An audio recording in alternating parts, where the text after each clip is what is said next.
Oi, Truma, que bom ver vocês por aqui. Que bom que tiveram coragem de vir. Vou me apresentar. Eu me chamo Pinga Fogo e sim, estou aqui para falar um pouco do que vivencio por aqui.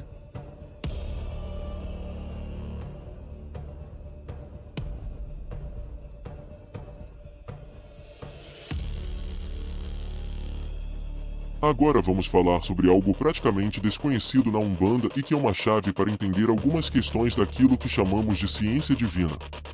7 vibrações ou 7 linhas com 14 orixás. Desses 14, 7 são universais e 7 cósmicos. Todos eles estão no alto do Altíssimo, tomando por ponto de referência você. Você é sempre a referência para aquilo que está no alto, no embaixo, na direita ou na esquerda. Agora, eu quero que você imagine um mundo espiritual que possui faixas vibratórias, para cima a luz. Faixas vibratórias para baixo, as trevas, humanas. Se você acende e evoluir na luz em virtude, você está indo em direção aos orixás, todos eles estão lá no alto. Eles estão em todos os lugares, estão em tudo, estão dentro de você. Mas de um ponto de vista espiritual, você está ascendendo e indo em direção a eles. Todos nós somos luz e sombra e assim é a criação. Aquele que desce nos seus vícios, no seu negativismo, aquele que no mundo astral ou espiritual vai descendo as trevas, está indo em direção ao que, ao alto está Deus e os orixás, e lá no embaixo, será que tem um capeta? Será que tem um demônio que coordena tudo? Acreditamos em demônios, em capeta. Quem é que está lá embaixo? Lá embaixo estão os tronos opostos aos orixás. Deus está lá em cima e lá embaixo. Deus está em todos os lugares, em cima as divindades regentes das virtudes, os tronos orixás, embaixo as divindades regentes dos vícios, os tronos opostos.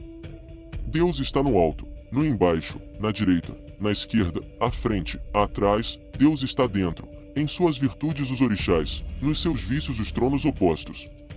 Da mesma maneira que os orixás lhe atraem virtudes, os tronos opostos que não em nome, você apenas diz, trono masculino e feminino da ilusão, oposto à fé. Trono masculino ou feminino do desamor, oposto ao amor. Trono masculino e feminino da ignorância, oposto ao conhecimento. Trono masculino e feminino da injustiça, oposto à justiça. Trono masculino e feminino da desordem, trono masculino e feminino da involução, trono masculino e feminino da esterilidade. Então, no embaixo, os tronos opostos na criação, opostos aos orixás, atraem todos aqueles que estão caindo nos vícios, em seus negativismos emocionais. Aquele que cai no fanatismo, na ilusão, é atraído para baixo pelo trono oposto. Aquele que é caído nos ciúmes, no ódio, é atraído para o embaixo. Aquele que se deixa levar pela ignorância é atraído pelo trono oposto. E assim, o trono oposto ao trono da fé atrai todos os fanáticos iludidos. Ele não sustenta, ele absorve o fanatismo, absorve a ilusão. O trono oposto ao amor absorve o ódio e atrai a todos que odeiam. O trono oposto ao trono do conhecimento atrai a todos que estão na ignorância e usam sua ignorância para agredir o próximo. O trono oposto à justiça atrai aqueles que vivem de injustiça. E assim nós temos 14 tronos opostos, opostos aos orixás. Podemos dizer que é o negativo dos orixás.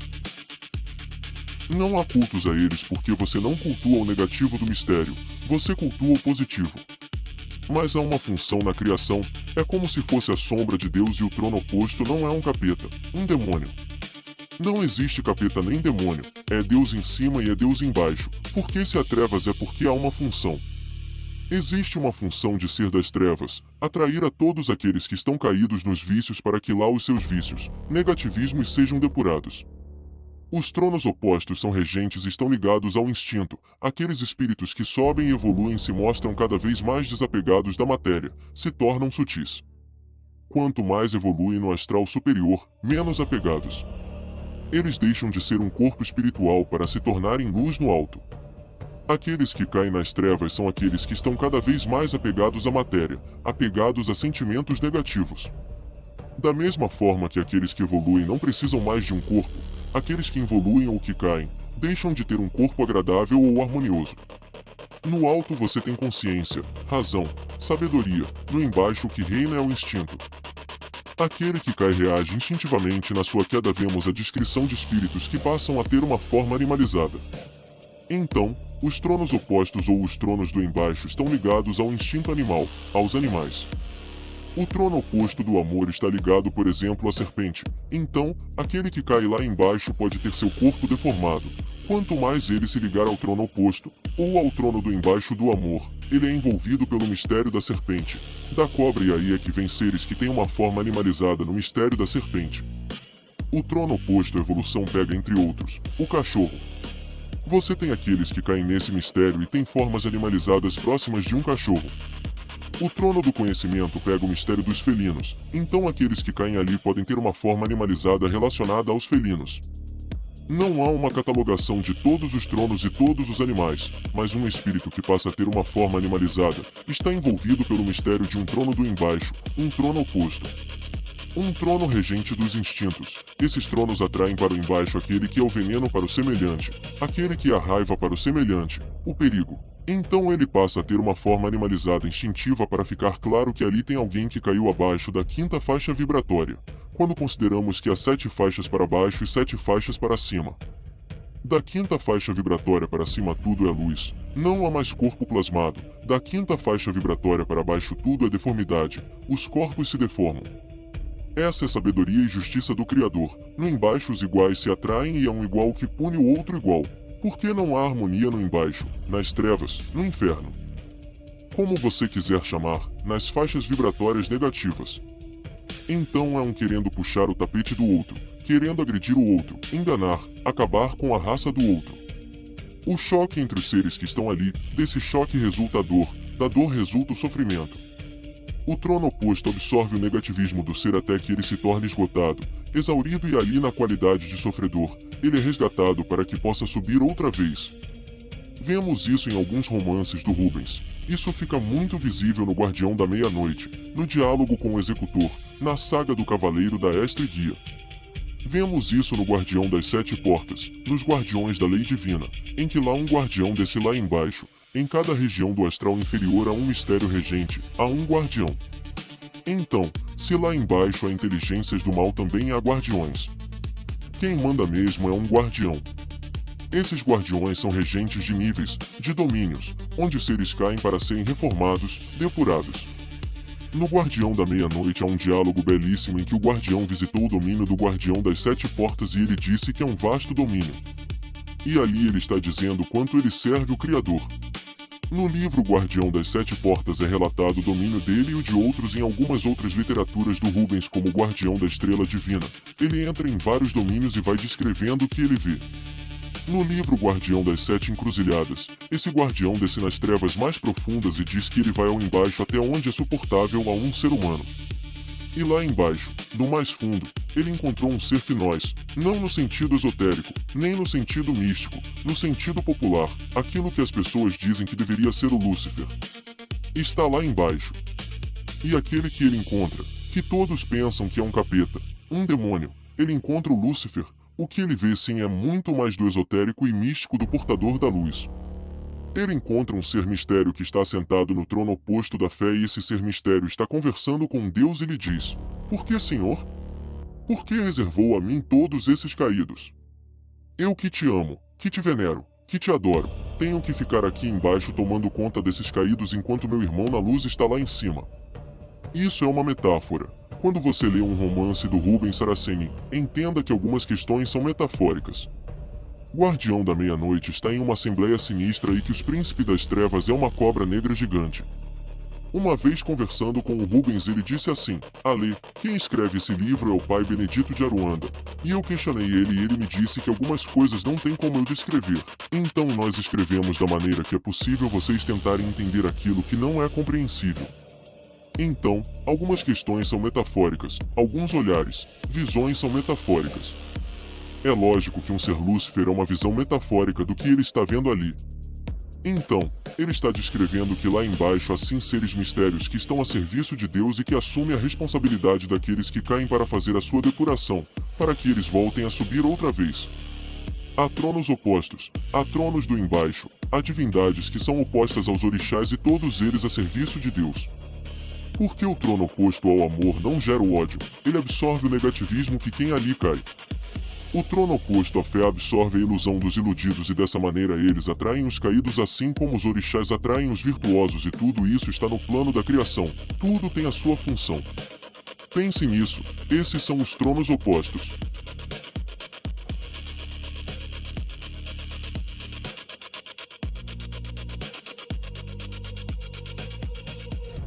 Na Umbanda, eu aprendi que direita e esquerda não são o bem e o mal. Tanto as forças da direita quanto as da esquerda trabalham com o mesmo propósito, a caridade e a lei de Deus. Não faz sentido pensar que onde o caboclo pisa para fazer o bem, Exu pisaria para desfazer, de Exu a Oxalá, todos caminham na mesma direção. A separação entre direita e esquerda existe porque nós, seres humanos, somos assim divididos. Temos o lado racional, consciente, iluminado à direita. E o lado emocional, inconsciente, sombrio à esquerda. Nenhum é melhor, ambos são necessários. A direita representa a energia que irradia luz, e a esquerda, a que descarrega, limpa e transforma. Por isso, os que trabalham na esquerda não são maus. Eles apenas descem onde é preciso mais amor, onde há dor, queda e sombra e lá atuam em nome da luz. Porque o verdadeiro Exu trabalha na lei, pela lei e com Deus. Quem engana, manipula ou faz o mal não é Exu de lei. Meu Exu não vem por dívida nem obrigação, ele é minha família espiritual. Assim como o caboclo, o boiadeiro, o baiano ou a criança, ele caminha comigo por amor. Com o Exu eu aprendo, cresço, erro e evoluo. Ele é firme, verdadeiro, direto. Não fala para agradar, fala para ensinar. Aprendi que minhas duas mãos, direita e esquerda, são como as forças da Umbanda. Pela direita eu recebo luz, pela esquerda eu descargo o que não me serve. Assim também trabalham Exu e Pombagira equilibrando, curando, transformando. A esquerda é especialista em lidar com energias densas, não porque seja treva, mas porque trabalha nas trevas em nome da luz. Alguém precisa subir e alguém precisa descer. Ambos servem ao mesmo propósito, me conduzir à verdade e ao amor.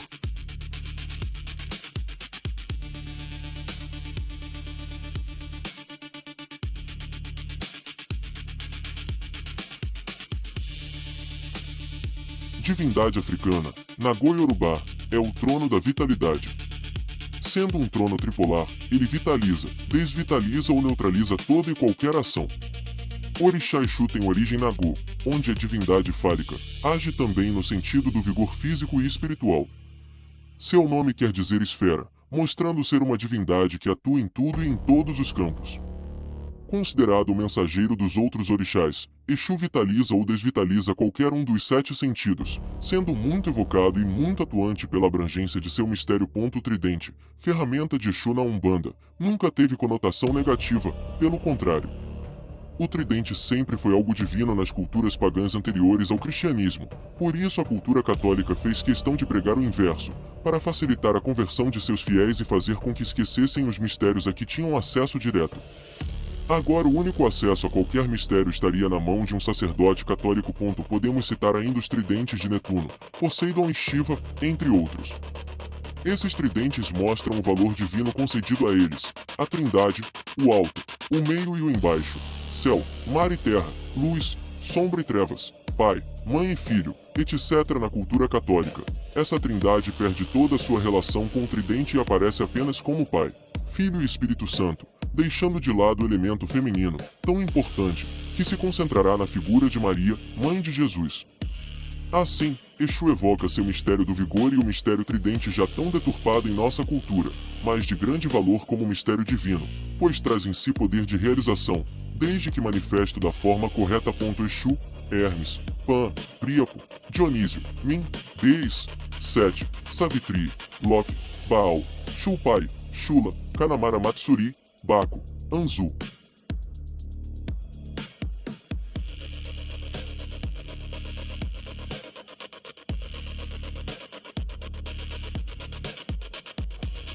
Falar sobre Orixá Pombagira é discutir um mistério antigo, um arquétipo para entidade sustentado por uma divindade milenar. O texto compara este mistério a outras figuras ancestrais, como a africana Iamapo, ligada ao sagrado da procriação, e Yami-Oxorongá, as temidas mães feiticeiras, enquanto culturas tribais nagoviam o simbolismo genital e fálico sem pudor. Focando na procriação, a Umbanda moderna evita essa simbologia explícita. A razão é que, na cultura brasileira, usar símbolos fálicos limitaria a ação da divindade apenas ao sexual, além de servir como munição para o preconceito e a demonização.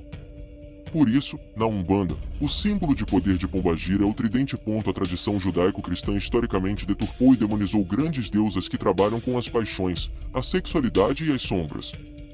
Pombagira é associada a essas figuras, como as guardiãs de Kali na Índia, a sumeriana Lilith, primeira esposa de Adão, e as gregas Nêmesis, justiça, e Hecate, magia e encruzilhadas. A conclusão é que Pombagira deve ser reconhecida como um dos aspectos do sagrado feminino, uma deusa e uma das faces femininas de Deus, cujo trabalho com nossas sombras não a torna negativa.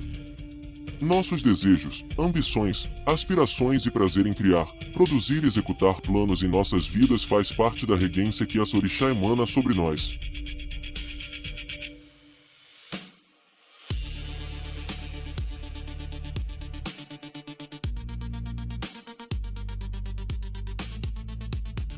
A importância é de que, sem Exu-Mirim nada se pode ser feito na criação sem sua concordância. Com Exu, dizia-se que sem ele não se faz nada.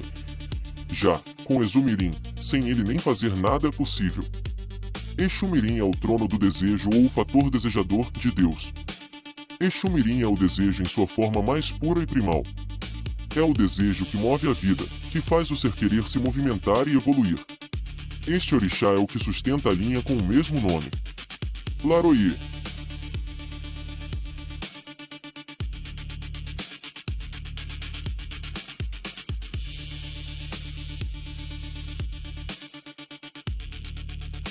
Muita gente me pergunta, quem é o meu Exu? Quantos Exus eu tenho? 1, 2, 7, 21? A verdade é que estamos ligados a uma grande teia de entidades. Tenho muitos caboclos, pretos velhos, crianças e muitos Exus que me acompanham. Mas há um que é o meu Exu de trabalho, aquele que vem, incorpora e põe a mão na matéria. É o Exu que arregaça as mangas para atender, descarregar, orientar. Além dele, existe o meu Exu guardião, que é o chefe da minha esquerda. Ele não costuma vir sempre, mas é ele quem sustenta e comanda o campo espiritual geralmente. É o Exu que se assenta na tronqueira e só se manifesta quando a necessidade é maior. O Exu de trabalho está mais próximo no dia a dia. O guardião é a força mais alta, o mentor da esquerda. Não há hierarquia de poder entre os nomes. Tranca-ruas não é mais forte que 7 encruzilhadas, nem capa preta mais que marabo. O nome revela apenas a vibração em que o Exu atua, e cada um trabalha conforme sua linha, seu orixá e sua missão. Nem sempre o nome do meu Exu está em alguma lista, porque a relação entre médium e entidade é única. Não existe fórmula, nem correspondência fixa entre caboclo e Exu, ou entre Exu e orixá. Assim, eu tenho o meu Exu de trabalho, que vem para atuar, meu Exu guardião, que me protege e comanda a minha esquerda, e o Exu natural, que está ligado à minha própria essência espiritual. Por isso, aprendi a me desapegar dos nomes e das listas. Mais importante do que o nome do meu Exu é o que ele faz, o que ensina e o que transforma em mim. Na minha caminhada aprendi que existem 3 manifestações de Exu ligadas a cada médium: Exu de trabalho, Exu guardião e Exu natural. O Exu natural é o próprio orixá. Assim como incorpora o natural de Ogum quando chama Ogum, ou o natural de Oxóssi quando chama Oxóssi, também existe o natural de Exu. Ele é raro de se manifestar, mas está sempre presente. É aquele que não fala, não dá consulta, mas traz vitalidade, vigor e movimento para a minha vida. Ele vitaliza tudo: a fé, o amor, o conhecimento, a justiça, a geração, é a própria força da vida pulsando. Já o Exu de trabalho é o que incorpora, que vem à terra, atende, descarrega, orienta e faz o trabalho prático. O Exu guardião, por sua vez, é o chefe da minha esquerda, um mentor que sustenta o campo e só se apresenta em situações específicas, geralmente quando assumo maiores responsabilidades espirituais. Cada um de nós está ligado a muitos Exus, a diferentes vibrações que correspondem aos orixás, e o entendimento disso se aprofunda nas vivências sacerdotais, nas iniciações e no estudo contínuo da Umbanda. Aprendi muito disso com o mestre Rubens Saraceni, através de sua obra e dos caminhos que ele abriu, especialmente com o livro Guardião da Meia-Noite, um verdadeiro divisor de águas que ensinou o mundo umbandista a compreender quem é Exu de verdade. Na Umbanda, existem muitos termos: quiumba, egum, sofredor, encosto, cada um com seu sentido dentro da linguagem de cada terreiro. Mas o essencial é entender que, quando Exu está em terra, ele sabe o que fazer. Não importa o nome, o termo ou a forma, o que importa é a verdade, a lei e o amor em ação.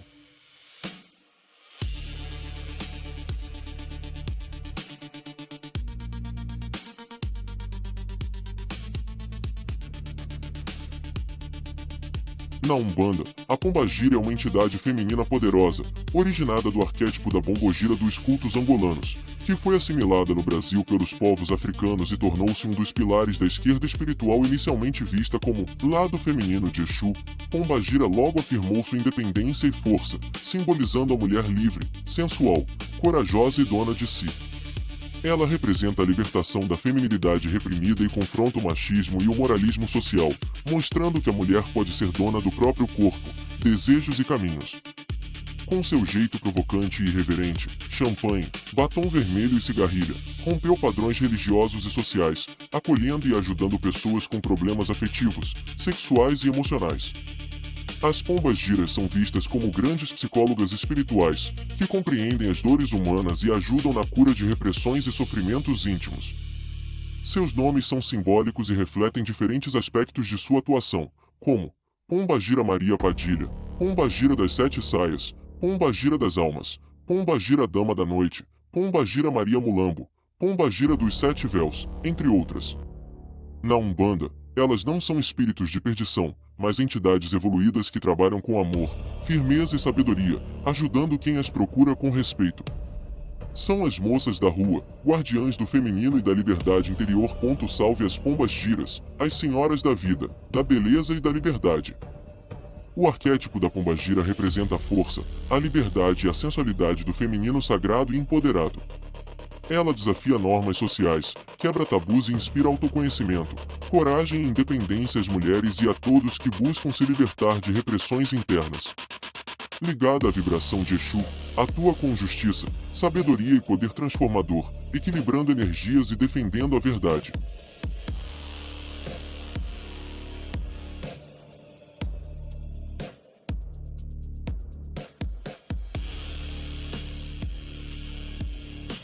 Ao longo dos milênios, muitas religiões reconheceram o mistério dos gêmeos e das entidades infantis, símbolos de pureza e poder espiritual.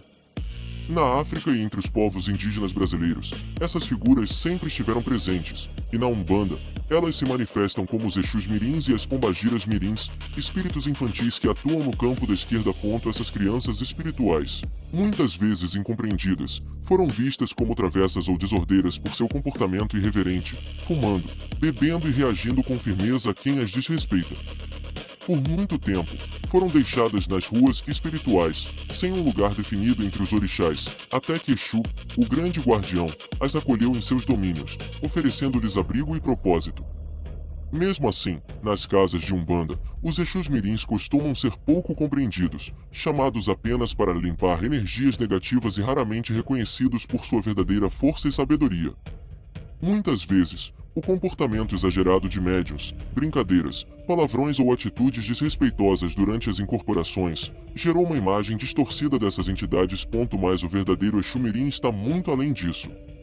Ele é uma entidade poderosa, sábia e justa, que trabalha pela limpeza e equilíbrio das energias, representando a pureza do mistério, a esperteza divina e o aprendizado através da simplicidade. Mesmo marginalizado e pouco compreendido, Exu Mirim permanece firme, guardando um dos mistérios mais profundos e protegidos da Umbanda. Se Exu Mirim não é tão conhecido, Pombagira Mirim muito mais. Então, durante algum tempo ou de um tempo para cá vem se tornando conhecido Exu Mirim, muitos terreiros trabalhando com ele e aos poucos foi surgindo a presença de uma companheira dele e essa companheira só pode ser Pombagira Mirim. Para esse infantil, esse meninó tem uma menina que trabalha uma força na esquerda. Isso quer dizer, pouco sabemos sobre eles. Sabemos que são infantis, que vêm de outra realidade. Sabe que não são humanos e sabemos que trabalham como auxiliares da esquerda. Graças à literatura de Rubens Saraceni sabemos que é uma divindade regente do mistério Exu Mirim e uma divindade regente do mistério Pombagira Mirim. Esperamos que em um estudo à parte sobre a esquerda na Umbanda seja possível esmiuçar melhor todos esses mistérios. Aqui para nós, em nossa jornada é importante entender o mínimo e o básico. Exu Mirim e Pombagira Mirim existem, eles trabalham cima-esquerda, geralmente vêm nas giras de esquerda. Há terreiros em que ouvimos dizer de trabalhar com Exu Mirim junto com as outras crianças da direita. Eu nunca trabalhei dessa maneira, mas respeito. Que cada um encontre uma maneira de trabalhar com essas entidades. Em todos os terreiros em que eu tive contato com Exu Mirim observei ela trabalhando junto na gira da esquerda. Em algumas situações uma gira específica de Exu Mirim, porque é exemplo de todas as outras entidades, todo mundo tem Exu Mirim. Eu mesmo acho engraçado. Por que vamos ao encontro dos mesmos questionamentos de sempre? Todo mundo tem pombagira? Todo mundo tem ciganos? Todo mundo tem Egunitá? Estamos ligados a um universo de possibilidades. Como pode você ter tantas entidades, tantos espíritos? Porque é outro mundo, outra realidade. Essas entidades para trabalharem conosco não despendem o mesmo tipo de energia, esforço, trabalho e tempo que você despende ou dispensa quando está trabalhando para ajudar alguém no plano material. Então, alguém de outra realidade quando vem ou se relaciona conosco, em nossa realidade, é alguém que vem de uma relação de espaço e tempo totalmente diferente. Pense nisso. Às vezes falamos assim, Exu não é sua babá para ficar junto de você o tempo todo. Acontece que mesmo que ele fique junto de você o tempo todo, isso não faz dele uma babá, porque ele está a partir de uma outra realidade. Um espírito não está mais sujeito a um corpo carnal, portanto não está mais sujeito ao nascimento e morte. Um espírito não está sujeito às limitações da matéria, então não está sujeito à noite, ao dia e à necessidade biológica, fisiológica de dormir. Não está preso a um lugar, pode estar aqui daqui a pouco estar do outro lado do mundo. Para um espírito, se ele não estiver ligado a mim, na minha realidade, ele não estará sujeito ao dia e noite, lugar, tempo e espaço. Logo, um espírito que não esteja pegado à matéria ou em determinada pessoa na matéria, não está sujeito ao tempo da realidade material. Não está ligado a essa pátria, cidade, ele não está sujeito ao fato de que hoje é dia mais no Japão é noite, porque ele não está preso aqui. Uma entidade que vem de uma realidade paralela está se relacionando com você e você não tem a menor ideia do que é o tempo e o espaço na realidade dele. Só isso já é uma referência para você entender que não dá mesmo para explicar de onde ele vem. De onde ele vem? De algum outro lugar que você não sabe onde é, outro mundo. Afinal de contas, na casa do meu pai tem muitas moradas, não é isso? Nós enquanto umbandistas não nos relacionamos somente com espíritos humanos, é o caso de Exu Mirim e Pombagira Mirim. Então ela, a Pombagira Mirim é uma auxiliar da esquerda, traz uma energia infantil e feminina, totalmente irrequieta, muito curiosa, cheia de intenções voltadas às intenções. Pombagira Mirim está aí para trabalhar, ela se apresenta e aos poucos vai se firmando como trabalhadora de Umbanda. Aos poucos nós também vamos a conhecendo. Também existe um excelente livro publicado pela editora Madras da autora Cris Egídio, que escreveu um livro Mistério Pombagira Mirim. A Cris, que trabalhou mais de 20 anos ao lado de Rubens Saraceni, fez todos os cursos, todas as iniciações. Foi mãe pequena no colégio Umbanda Sagrada Pai Benedito de Aruanda do Rubens Saraceni, lá onde também trabalha Alzira Saraceni, que comanda este colégio até hoje, esposa do Rubens e suas filhas Graziela e Estela. Cristiane Egídio trabalhou lá muitos anos e fez esse livro onde mostra a Pombagira Mirim muito relacionada a um mistério dos interesses, da divindade, do orixá Pombagira Mirim, que é um assunto específico para um estudo muito particular que é a esquerda na Umbanda. Aqui fica nosso agradecimento a Cris Egídio por ter trazido esse conhecimento. Para nós na jornada interessa saber que Pombagira Mirim é uma auxiliar da esquerda junto com Exu Mirim, que é infantil e que está ali trabalhando para nos ajudar e nos guiar. Vai onde muitos não vão, fazem o que muitos não fazem, colocam as mãos onde muitos não colocam. Vai, vem e corre por outras realidades. Pense nisso sobre o espaço e tempo. É muito relativo e essas entidades vêm de outra realidade e não estão sujeitas nem ao seu espaço, nem ao seu tempo. Jamais use esse tipo de frase, Exu não tem mais o que fazer e fica trabalhando comigo o tempo todo. Ele pode ficar muito tempo com você e quando voltar para a realidade dele pouco tempo passou lá, de onde ele vem. Isso vale principalmente para Exu Mirim e Pombagira Mirim.